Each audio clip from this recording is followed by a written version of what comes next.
En julio de 2025, la política internacional volvió a dar de qué hablar luego de que Donald Trump acusara a Nicolás Maduro, el presidente de Venezuela, de ser el líder de una organización dedicada al narcotráfico, el Cártel de los Soles. Inmediatamente Maduro no solo negó las acusaciones, sino que sostuvo que en Venezuela ni siquiera opera el crimen organizado.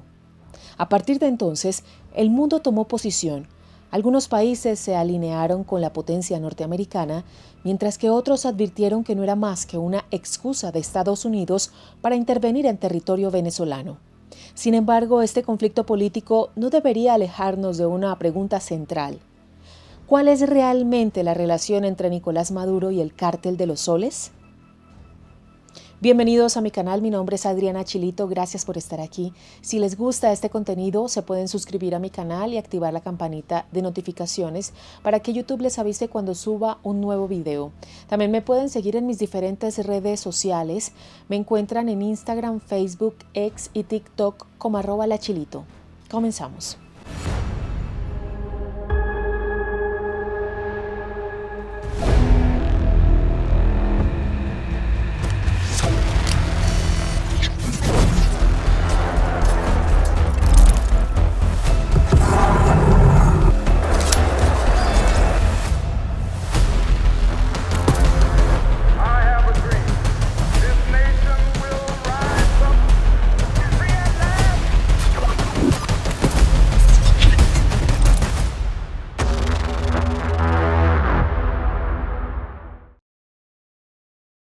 El nacimiento del Cártel de los Soles.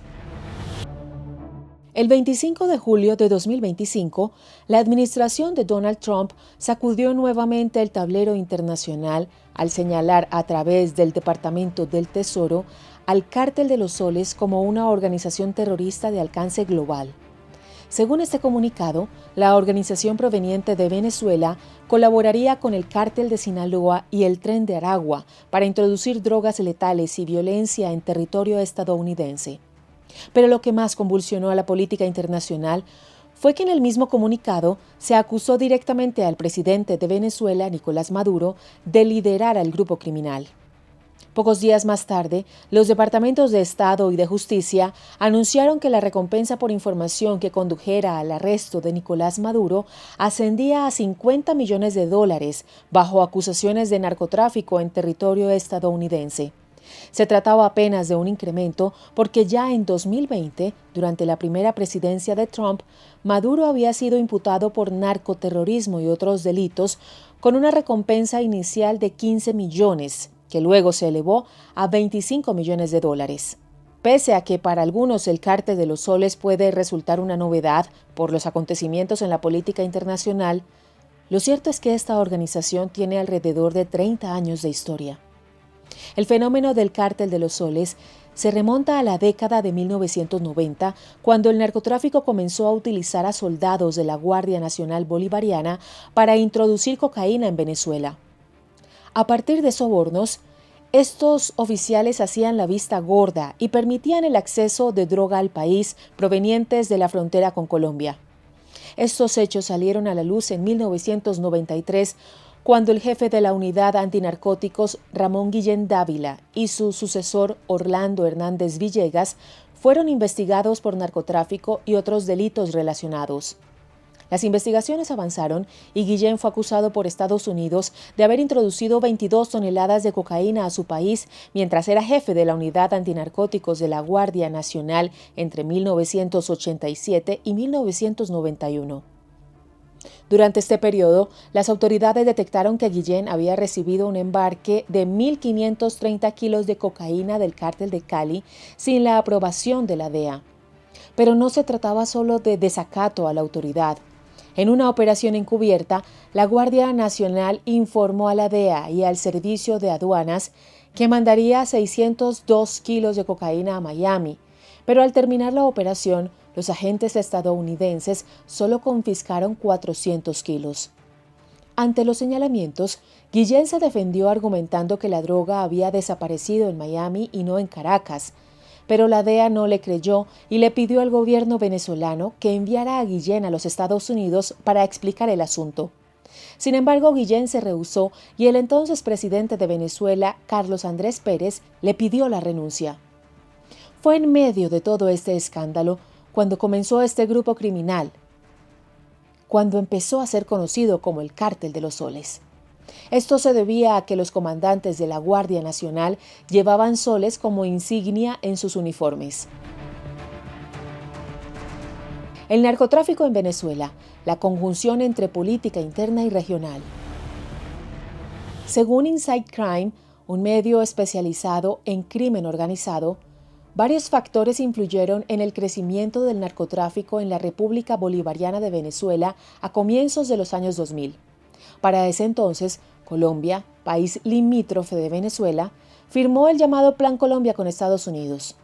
Este era un programa de seguridad en el que el país norteamericano brindaba apoyo económico para que las fuerzas colombianas pudieran perfeccionar su combate con grupos guerrilleros, como por ejemplo las Fuerzas Armadas Revolucionarias de Colombia, FARC, y el Ejército de Liberación Nacional, ELN. La guerrilla quedó acorralada y empezó a llevar sus operaciones de narcotráfico a los departamentos fronterizos con Venezuela, ya que en la zona había poca vigilancia militar. A esta situación se sumó que en 2002, Andrés Pastrana, el entonces presidente de Colombia, interrumpió el proceso de paz que anteriormente había comenzado con las FARC. Esto implicó que el Estado avanzara en territorios que solían ocupar los guerrilleros y narcotraficantes, por lo que los insurgentes tuvieron que buscar otras zonas de acción. En este sentido, Venezuela se presentaba como una alternativa. En aquellos años, el país bolivariano afrontaba sus propios problemas. Había sucedido una tentativa de golpe de Estado que llevó al derrocamiento temporal del entonces presidente Hugo Chávez. Pese a que el mandatario recuperó su puesto en pocos días, lo cierto es que a partir de ese entonces, Chávez concentró los esfuerzos de su gobierno en la identificación de quienes apoyaron aquel golpe. Esto implicó no solo que Chávez pusiera su energía en combatir a sus adversarios, sino que comenzara a limitar su círculo de confianza y a asignar en muchos cargos jerárquicos a oficiales del ejército, ya que al tener a los militares de su lado, las posibilidades de un nuevo alzamiento disminuían.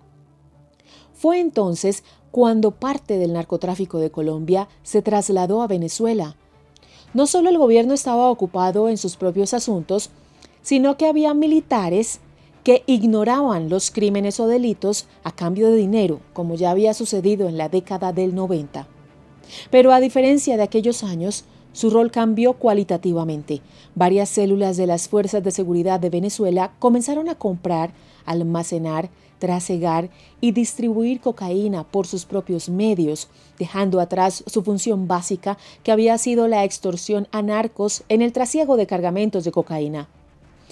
A medida que pasaron los años, se dieron hechos que profundizaron la vinculación entre la política, el ejército y el narcotráfico en Venezuela, dándole cada vez más entidad al Cártel de los Soles.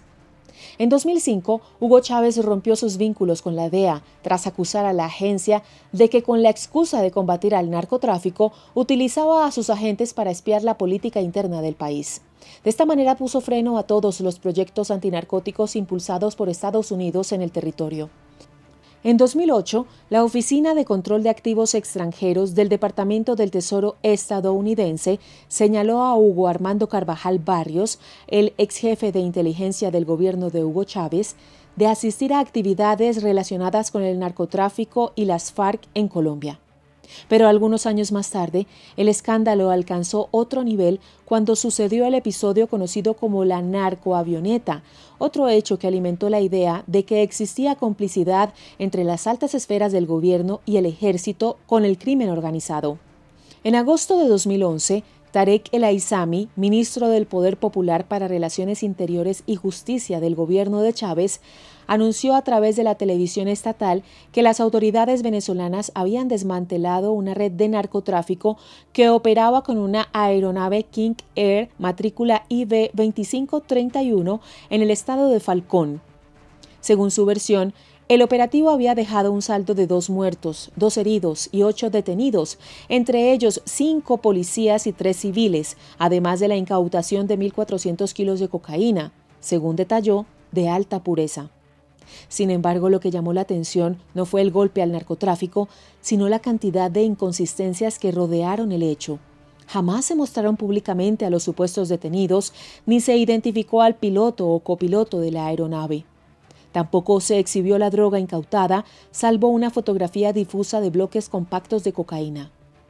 A esto se sumó que la investigación reveló que la aeronave tenía un historial aún más sospechoso.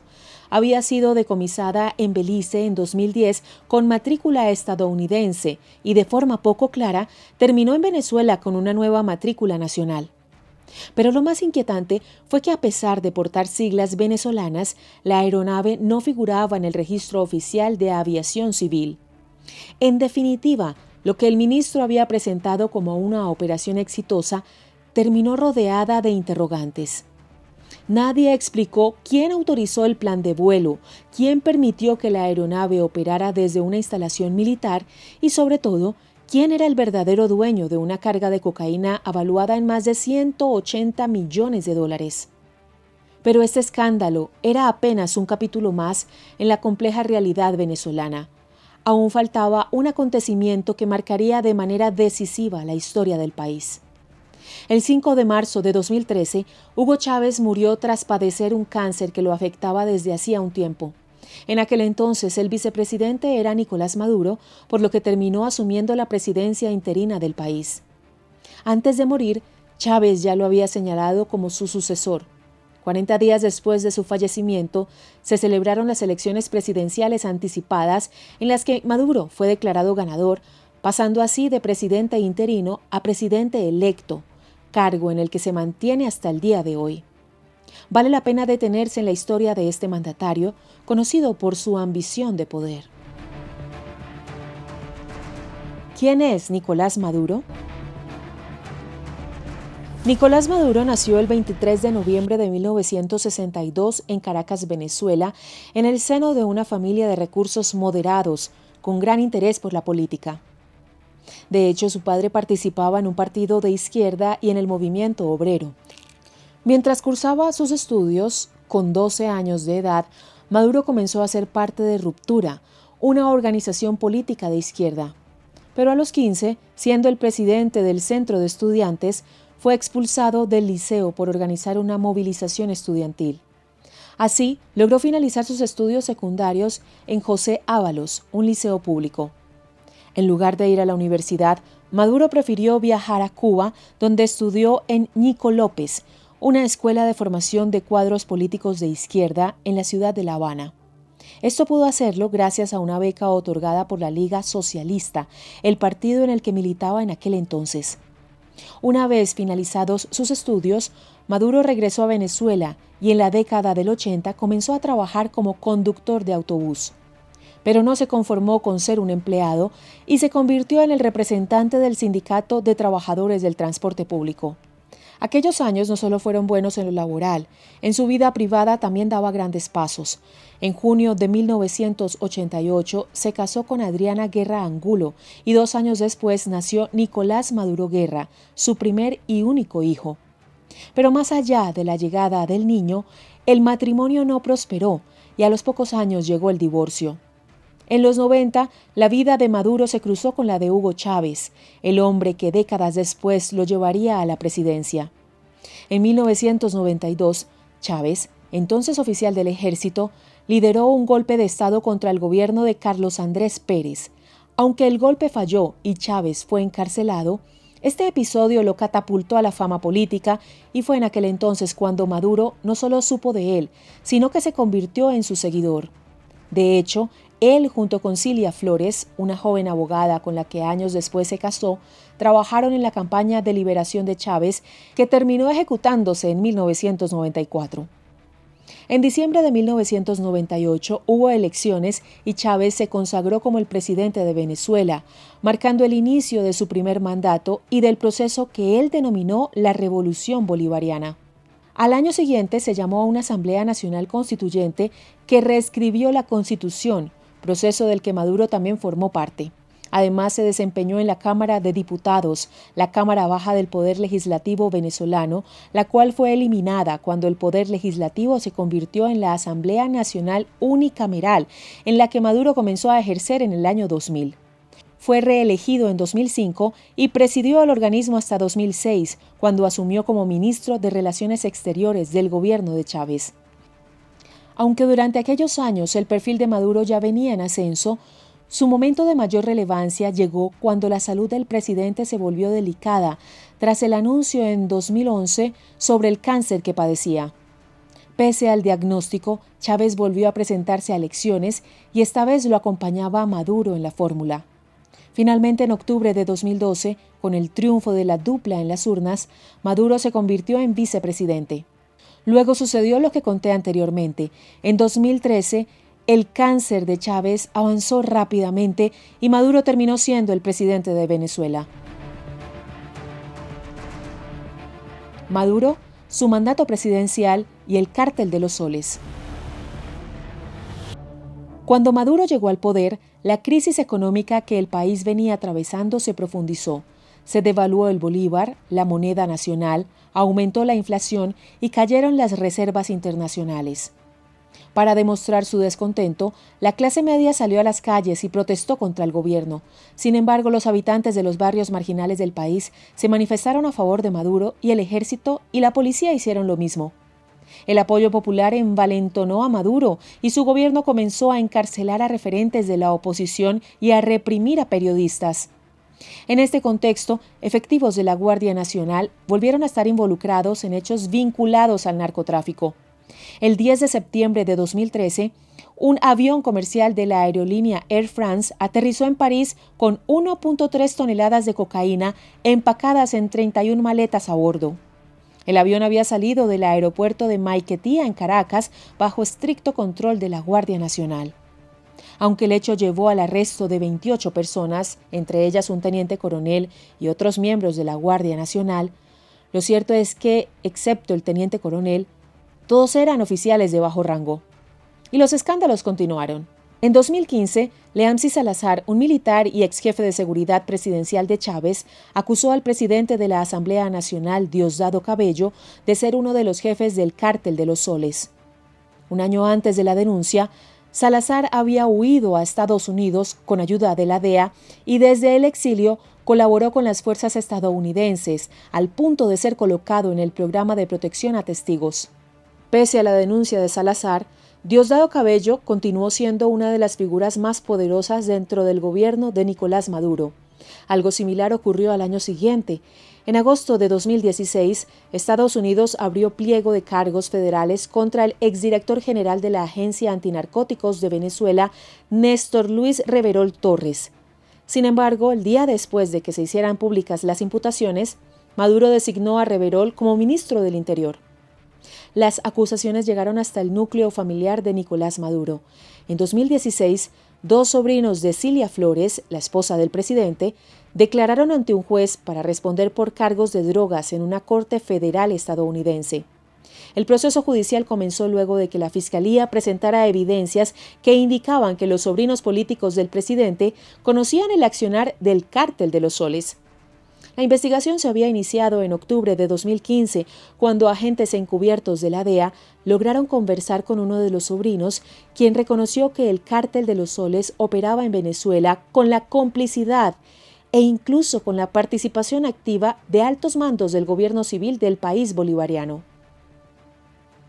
Todo este largo historial de acusaciones llevó a que en marzo de 2020 el Departamento de Justicia de Estados Unidos imputara al presidente Maduro, junto a varios funcionarios y exfuncionarios de su administración, por cargos de narcoterrorismo. El punto cúlmine llegó en agosto de 2025, luego de que la administración de Trump acusara a Maduro de liderar el cártel de los soles. Pero eso no fue todo. El gobierno de Estados Unidos no solo señaló internacionalmente al presidente de Venezuela, sino que además autorizó al Pentágono al uso de la fuerza militar contra los cárteles de drogas. A partir de entonces, ocurrió una escalada de tensión mediante despliegues militares navales y aéreos en la proximidad de Venezuela. La posición de Maduro y la política internacional. Luego de ser acusado de ser el líder del Cártel de los Soles, Maduro aseguró que Venezuela es un país libre de drogas. Además dijo que en territorio nacional no existen cultivos de hoja de coca ni laboratorios de cocaína. Por último, agregó que en 2025 el país había alcanzado el récord en incautaciones de cargamentos que intentaban atravesar su territorio en dirección a otros destinos. Aunque el presidente desestimó las denuncias, la televisión estatal comenzó a emitir anuncios para promover la campaña de reclutamiento civil. En paralelo, Maduro reforzó el mensaje y pidió que la población se uniera y se alistara a las milicias. Diosdado Cabello, que en 2015 era presidente de la Asamblea y actualmente es ministro del Interior, Justicia y Paz, anunció más medidas. En una rueda de prensa, informó que el gobierno había desplegado 15.000 policías y militares en los estados fronterizos de Zulia y Táchira y que a las fuerzas se le sumaría un número indeterminado de barcos, aviones y drones. Para finalizar, remarcó que el gobierno había dado todas esas instrucciones para garantizar la paz. En paralelo a esta situación, la política regional se divide. Algunos países como Argentina se alinearon a Estados Unidos, mientras que otros no. Por ejemplo, Gustavo Petro, el presidente de Colombia, negó la existencia del Cártel de los Soles y agregó que señalar a presuntos grupos delictivos como organizaciones terroristas es la excusa que utiliza la extrema derecha para derribar gobiernos que no les obedecen. Conclusiones. Las posturas están muy divididas y la falta de distancia temporal en el conflicto, sumado a los intereses políticos de cada país, hace difícil poder llevar adelante una conclusión definitiva al respecto. Según Inside Crime, las últimas sanciones de Estados Unidos a los funcionarios de Venezuela ofrecen una imagen distorsionada del funcionamiento del Cártel de los Soles. En este sentido, entienden que más que una organización con una estructura jerárquica a cargo de un único líder, el Cártel de los Soles se asemeja más a una red de corrupción entre militares y políticos. Igualmente, aunque esta teoría no posicione a Nicolás Maduro como el líder de la organización, es imposible negar la evidencia, existente desde la década del 90, de que funcionarios del gobierno y de las Fuerzas Armadas venezolanas sacan provecho del tráfico de drogas. A ustedes gracias por llegar hasta el final de este video. Ya saben que si les gusta este contenido se pueden suscribir a mi canal y activar la campanita de notificaciones para que YouTube les avise cuando suba un nuevo video. También me pueden seguir en mis diferentes redes sociales. Me encuentran en Instagram, Facebook, X y TikTok como @lachilito. Quiero enviarle un saludo muy especial a los suscriptores y por supuesto también a los miembros. Vamos a saludar a Diana Consuelo Montoya Hincapié. Diana, gracias por hacer parte de los Chili Friends. Gracias por tu apoyo con mi equipo, con el canal. Te mando un abrazo enorme y a todos ustedes, gracias por haber llegado hasta el final del video. Nos vemos en uno próximo. Que tengan todos una feliz semana. Y no se olviden que Lupita los extraña. Pronto estaremos en pantalla las dos. Un abrazo grande, los queremos. Hasta pronto.